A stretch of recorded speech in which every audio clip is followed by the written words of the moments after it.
Hi, I'm Stephanie Gilmore, Curator of Collections here at the Colorado Railroad Museum. Today, as part of our Small Wonders video program, I'm going to share artifacts that relate to Colorado's famous Alpine Tunnel.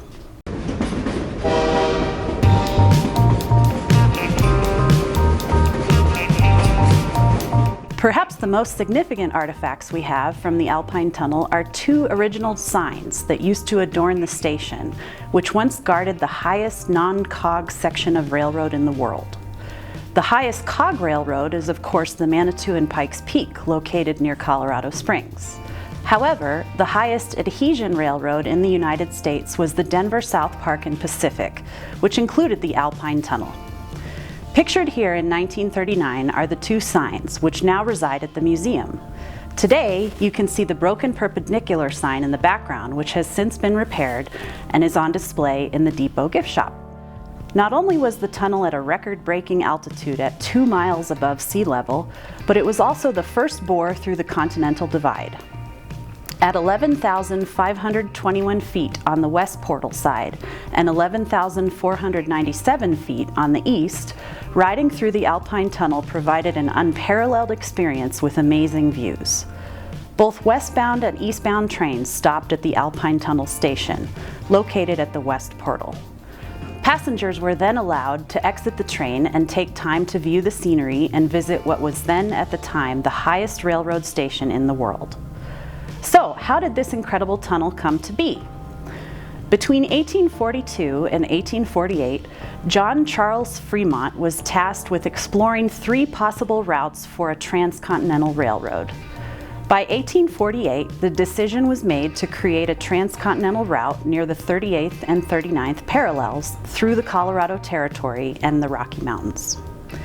That same year, Fremont conducted an expedition to see if the route along these parallels was practical in both winter and summer.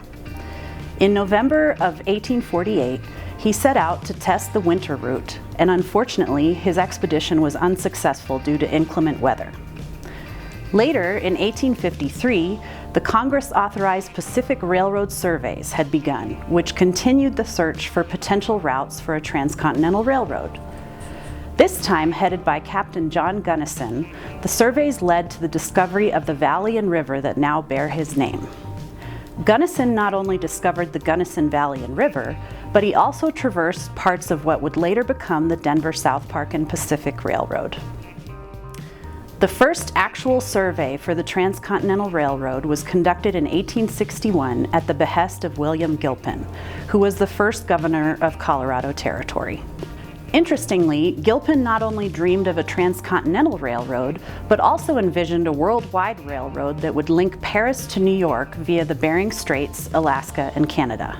Clearly that never came to be.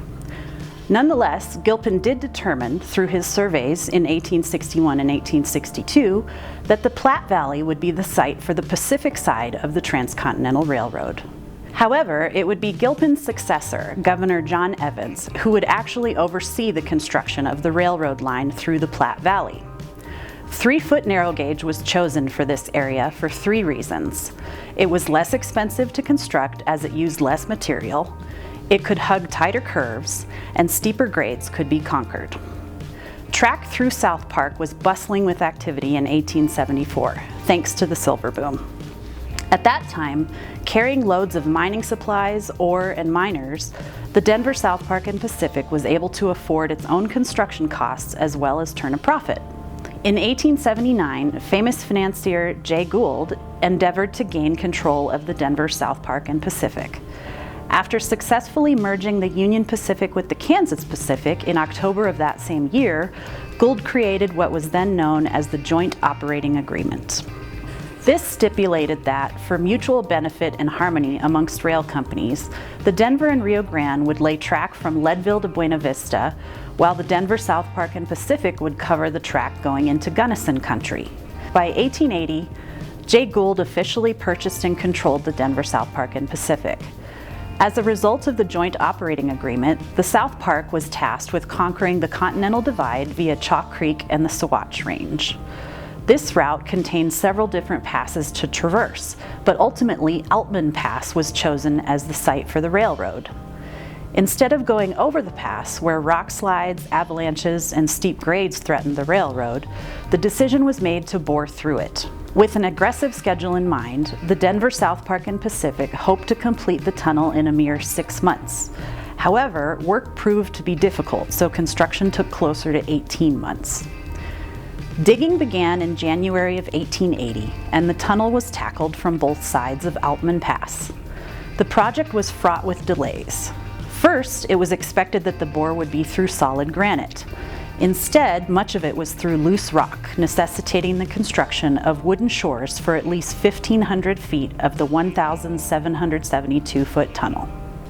12 by 12-inch beams of California redwood were used for the lining of the tunnel, as redwood is not only strong, but also more resistant to burning in comparison to other types of wood. The remaining 272 feet of the tunnel are solid granite without lining. Other delays came about due to the extreme weather associated with the altitude and the environment. Crews between 350 and 450 men worked on the tunnel at any given time during construction. The work was so hard that turnover was common, so it was estimated that roughly 10,000 men participated in the construction overall. July 26, 1881 was a momentous day, as that is when east met west and the tunnel was punched through. It would not be until December 1881 that a lone engine would make the first run through the tunnel. The first full train consist would go through to Pitkin 6 months later on July 19, 1882. The tunnel was strictly one way, as the bottom width measured just 8 feet 10 inches, not too much wider than a typical narrow gauge railroad tie. The widest part of the tunnel, roughly halfway from the floor to the ceiling, was 10 feet 10 inches, while the height measured a mere 13 feet 9 inches.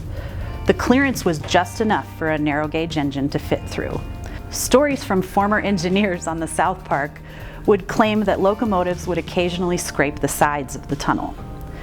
Beyond small wall scrapes, the tunnel and its surrounding area saw a fair amount of tragedy during its 29-year lifespan. In 1884, an avalanche just west of the tunnel destroyed the town of Woodstock, killing 13 of its residents. In fact, due to such treacherous snow, the tunnel was actually closed to traffic during the winters from 1887 to 1894. While wedge plows were occasionally used, it would not be until 1889 that the first rotary snowplow would travel through the tunnel. In June of 1895, the tunnel saw its worst tragedy when 4 train crew members died from smoke inhalation while working to reopen it. It was fairly common for train crew members to be overcome with exhaust from steam engines inside tunnels, as early tunnels had no ventilation system. Within our collections at the Colorado Railroad Museum, we have a fascinating oral history from George Champion, who piloted the last rotary snowplow that traveled through the Alpine Tunnel. In this harrowing tale from New Year's Eve 1909, Champion relates how one of his crew members was overcome with exhaust inside the tunnel but luckily survived. You can listen to this story by clicking the in-video link at the top corner of this screen, or we will also put it in the description of this video. Another notable piece of our collection, Denver, Leadville, and Gunnison engine number 191, saw service on the South Park line through the Alpine Tunnel. Constructed in 1880, 191 happens to be the oldest existing locomotive in Colorado. You can view a video about this historic locomotive by clicking the link again in the top right corner of this video or in the description. Another piece of rolling stock that traversed the Alpine Tunnel and that you can view at the museum is Colorado and Southern Caboose 1009. Known as a bobber caboose for its unique 4-wheel construction, it was built in 1882. You may have noticed that neither engine 191 nor caboose 1009 has the name Denver, South Park, and Pacific. That is because, like many rail companies, the Denver, South Park, and Pacific went through several bankruptcies and receiverships, and thus changed ownership several times through its existence. Eventually, it would become the Colorado and Southern, which would later become part of the Burlington. The Alpine Tunnel would be in operation for just 29 years. Cave-ins caused the tunnel to close permanently in November of 1910. To learn more about the Alpine Tunnel, we invite you to come to the Richardson Library at the Colorado Railroad Museum to explore this fascinating part of Colorado's railroad history. Thank you so much for joining us today. We'll see you next time.